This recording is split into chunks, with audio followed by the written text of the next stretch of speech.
Salut, c'est Joe.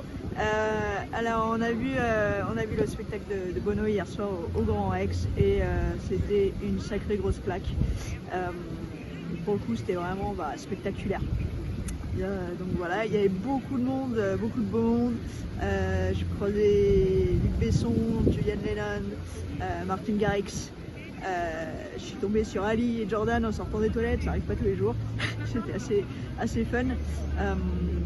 Le spectacle en lui-même était juste incroyable quoi. Et très vivant, très voilà. Il est à Paris, il est content d'être à Paris, il nous le fait savoir, il a beaucoup parlé en français. D'ailleurs il s'est beaucoup amélioré, je pense qu'il a dû s'entraîner pendant le confinement. Et puis un public parisien aussi. Donc beaucoup d'applaudissements, beaucoup de standing ovation, tout le monde qui chante, tout le monde qui interpelle un petit peu, peut-être trop à son goût d'ailleurs. D'ailleurs Bono, je te prends au mot, tu nous as promis que tu parlerais un français parfait l'an prochain si on s'asseyait. On s'est assis, donc maintenant ça te joue.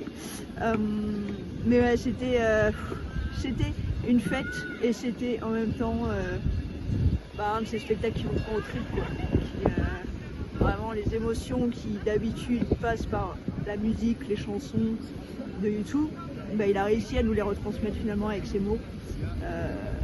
Des moments très émotionnels, tout ce qui était sur Bob ou sur Iris, c'était juste voilà quoi, c'est beau. Et on a tellement l'habitude de le voir comme une rockstar sur scène que là c'était vraiment un privilège de pouvoir voir juste comme l'homme qu'il est finalement. Nous raconter l'histoire de sa vie comme ça avec ses propres mots à lui et se réapproprier les chansons aussi. C'était la grosse différence moi que j'ai pu sentir, c'est que t'as presque pas envie de chanter avec lui parce que c'est tellement ses mots à lui à ce moment là que c'est presque sacré quoi. On n'a pas envie d'en rajouter une couche. Les autres musiciens étaient juste incroyables, je me suis toujours pas remis de la harpe, du violoncelle. Je pense que j'ai passé la moitié du spectacle à regarder Jack Knightley qui s'éclatait dans son coin. Il était tellement pris dans le truc, c'était génial, j'ai adoré ça.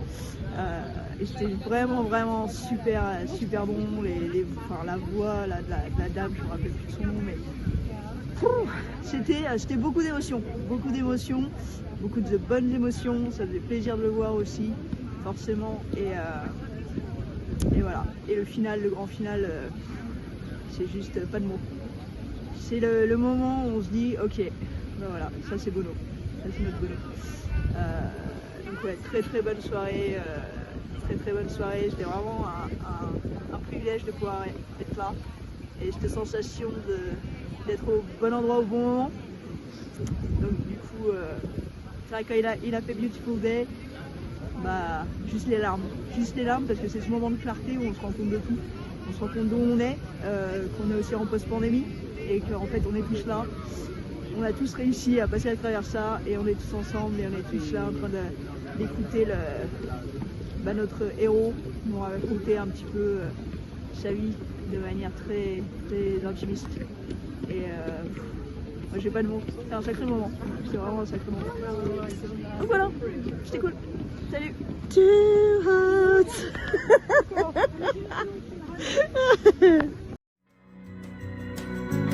Zooming in, zooming out.